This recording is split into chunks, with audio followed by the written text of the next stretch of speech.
Hello everyone, welcome back to the channel. Hope you're well, thank you for joining me again.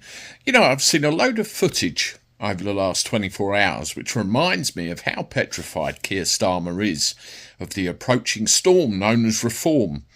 I think he realises his days are numbered. I think he realises Labour's days are numbered, considering the unpopularity of the whole shower of them in a very short space of time. And we're hearing things like, oh, winter fuel payments might be reinstated. Poppycock, don't fall for it.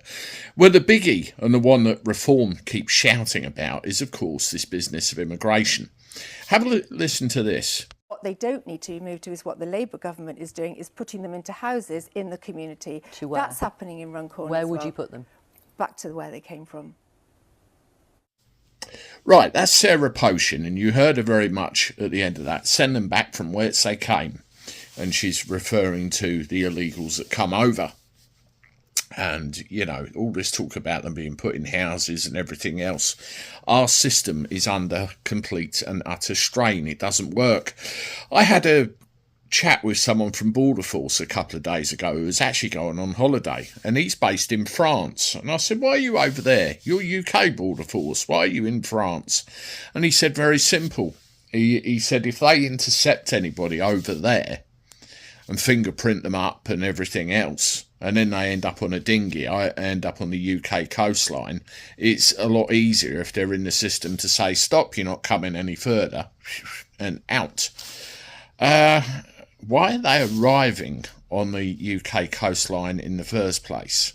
This is the problem, isn't it? By boat, by lorry, by train, however they come, they're just coming in their masses. Now, Keir Starmer seems to be going a little bit to the right at the moment, and I think this is where he's petrified, as I say, about the approach of reform.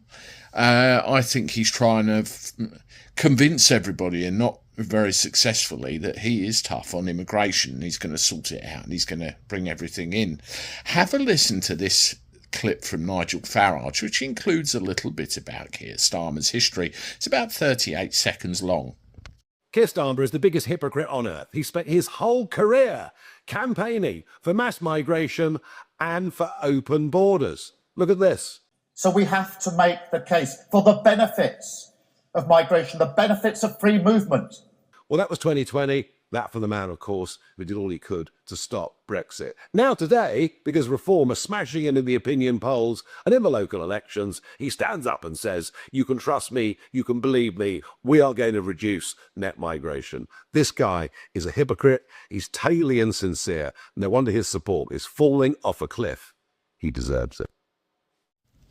You see, Starmer is one of these whose political colours, political method will change according to the breeze. 1 minute he believes in one thing, the next something else. The guy's backed into a corner, petrified, and he knows come the next election at least, that's it, end of story.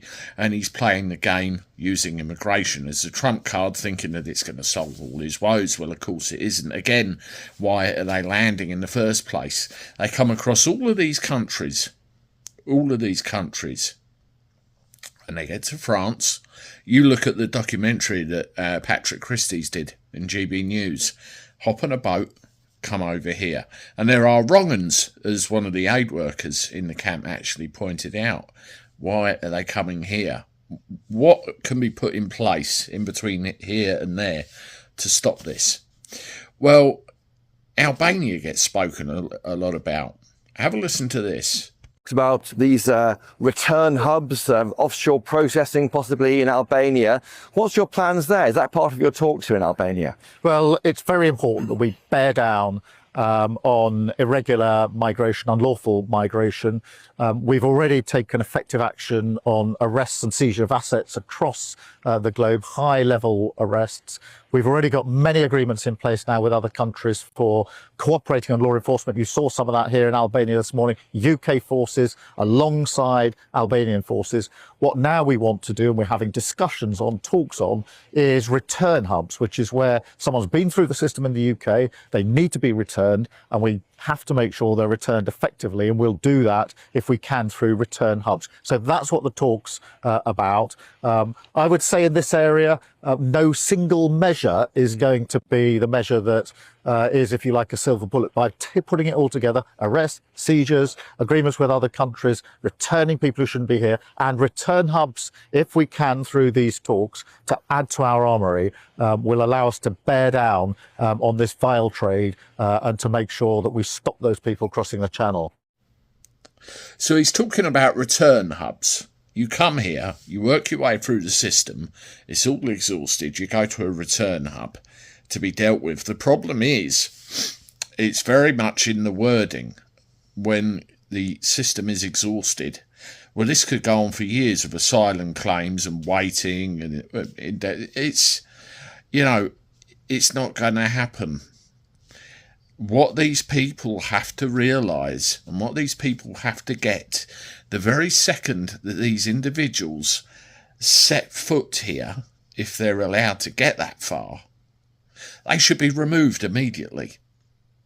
Anybody currently in our prisons that came here looking for whatever they looked for and is in prison because they committed a crime against the English state, Scottish, Welsh, Irish, they should be removed. Not, let's play the platitudes, let's have a look what these potential return centres do.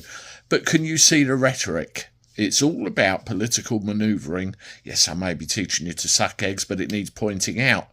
He's not going to do any of it. You understand? He is not going to do any of it. And this problem will continue forevermore. It's all in the optics. Very simple, folks. Stop them from landing in the UK in the first place, and this problem will go within a week. Answers on a postcard, please, and I'm not talking about ones from France. Hit the like button, if you will. Subscribe to the channel, and I look forward to talking to you soon. Toodaloo.